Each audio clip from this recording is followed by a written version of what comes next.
Seguimos con ustedes, vamos a ir a analizar las imágenes que veíamos antes de la pausa. Para mí la experiencia fue muy valedera, ¿eh? Realmente sentarse a conducir con alguien que sabe el tema, que te explique, que te diga qué haces bien, qué haces mal. Lo cierto es que me llevé una sorpresa creyendo que había cosas más fáciles de las que son realmente.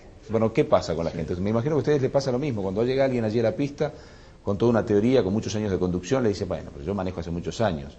Y se enfrenta con imprevistos. ¿Y? Sí, nos pasa muchas veces, y más todavía con los choferes profesionales, porque los cursos también se dan para choferes de camión y para choferes de ómnibuses.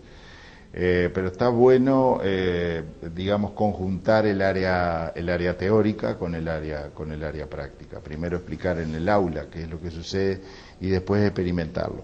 En un manejo que no tiene nada de deportivo, que es un manejo justamente de prevención de accidentes, ¿verdad? Para que las personas adquieran conciencia y puedan experimentar en un lugar cerrado y con toda seguridad qué es lo que puede pasar en la vía pública. Incluso se ha generado el hecho de que algunas personas que hace 2 años que hicieron el curso se enfrentaron a una situación de un siniestro, la pudieron resolver y terminaron llamando por teléfono para contarnos sus experiencias y cómo les había servido aquello que estaba en el subconsciente. O sea, lo que explica un poco las imágenes tiene que ver justamente con el tiempo de reacción, con la distancia de frenado, y ahí algo relativo a la distancia de frenado, porque si bien el tiempo de reacción tiene que ver respecto de cómo se siente el ser humano, si está bien descansado, si está con todas sus facultades, digamos, como para reaccionar, el tiempo de la distancia de frenado depende de otras cosas, ¿verdad? La distancia de frenado depende fundamentalmente del piso, de la adherencia. No es lo mismo frenar en una arenilla, en un pavimento mojado que en un pavimento seco. Depende del estado de las cubiertas, depende del estado de los frenos, ¿verdad? Pero en definitiva, ambos terminan siendo la distancia total de parar un vehículo. Siempre el tiempo de reacción más la distancia de frenado dependiendo de esos factores. Y también lo que se ve en las imágenes es el slalom para que las personas adviertan y sientan a flor de piel, digamos, qué es el desplazamiento lateral del vehículo, ¿verdad?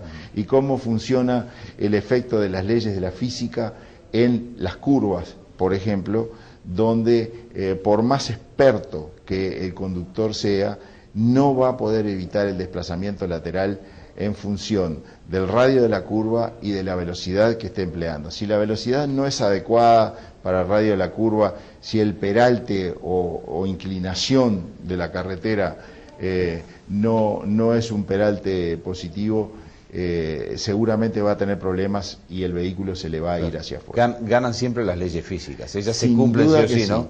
Dicen, yo estoy para cumplirse. Siempre se cumplen. Eso termina en una salida de pista, termina en un vuelco, termina en un choque de frente en la curva, ¿verdad? Porque muchas veces el desplazamiento se produce hacia el centro de la curva, dependiendo si la curva es a la derecha o a la izquierda, y bueno, el choque de frente es el más letal.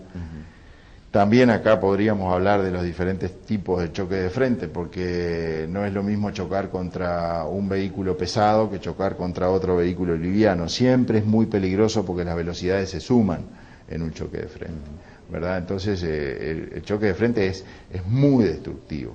Sí, a velocidades relativamente normales se suman las velocidades, lo que genera. Claro, evidentemente cuando uno habla de velocidad también tiene que tocar otros aspectos de la seguridad pasiva del vehículo que están intrínsecamente relacionados con la velocidad, como es la utilización del cinturón de seguridad, sin lugar a dudas. Que hasta cierto límite funcionan. ¿Qué pasa? Después la velocidad el cinturón, si uno pudiese determinar de que los siniestros viales van de acá a acá y dijera, acá tenemos los siniestros leves, los semileves, los graves y los muy graves. Hasta los graves, el cinturón de seguridad salva vidas, sin lugar a dudas. Las sillas, los sistemas de retención infantil salvan vidas, los cinturones traseros obviamente. Cuando se produce un siniestro muy grave en función de la velocidad, lo que ocurre es que el habitáculo del vehículo ya no resiste los vehículos modernos están fabricados como para que la propia deformación de los materiales, tanto delanteros como traseros, en un choque le vayan quitando la energía cinética, ¿verdad?, al choque, para llegar al habitáculo más o menos con una velocidad controlada y que el habitáculo resista. Cuando la velocidad es mucha, o cuando a consecuencia de 7, 8 vueltas laterales el techo se junta con el piso, no hay cinturón de seguridad que valga, no hay elemento de seguridad pasiva, no hay airbag, ¿verdad? Porque evidentemente es todo superado por la velocidad de impacto o de vuelco. Daniel, nos queda un minuto nada más y quería preguntarte qué son esas siglas COPSEB. COPSEB es Comunidades Promotoras de la Seguridad Vial. Es un programa bien interesante que estamos realizando con el Automóvil Club y con la UNACEG, con la Unidad Nacional de Seguridad Vial. Ya se produjo el primer curso de capacitación de promotores en seguridad vial en San José. 25 personas quedaron habilitadas para dar cursos a la comunidad sobre 6 factores de riesgo principales: alcohol y conducción, cinturón de seguridad, velocidad, el riesgo de peatones, motos y cascos, que es algo que preocupa muchísimo y para lo cual nos tenemos que preparar. Son 80 horas de capacitación, porque no solo se les enseña de qué se trata cada uno de esos factores de riesgo, sino que también se les enseña cómo transmitirlo. El sexto factor es la velocidad, ¿verdad? Cómo transmitirlos, conceptos didácticos, pedagógicos, o sea, 80 horas de curso. Vamos a retomar seguramente este tema, no va a ser la única vez que Daniel Vianes nos visite. Gracias por hoy y por haber estado en Conciencia Vial. Agradecido soy yo, y además felicitar a los organizadores y las personas que han hecho posible la creación de este tipo de programa en torno a la conciencia pública. Auspiciaron COPSA, La Fernandina Neumáticos, Florería La Capilla, Cardiomóvil, Un Vecino Médico, Álvaro Jimeno Turismo, ProAudio, Soundcar, Practic Yeso, Construcciones en Seco, Letras del Este, Comunicación Visual, Taller Gospodinov, La Casa del Carburador, La Sandwichería, Parrilla y Restaurante El Tonel y Diluso Vehículos.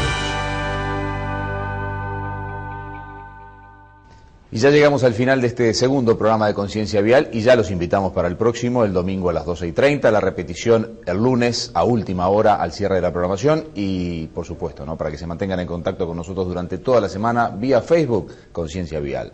Nuestro mail, conciencia-vial@hotmail.com y nuestro teléfono 096-420-635. Hasta el próximo domingo.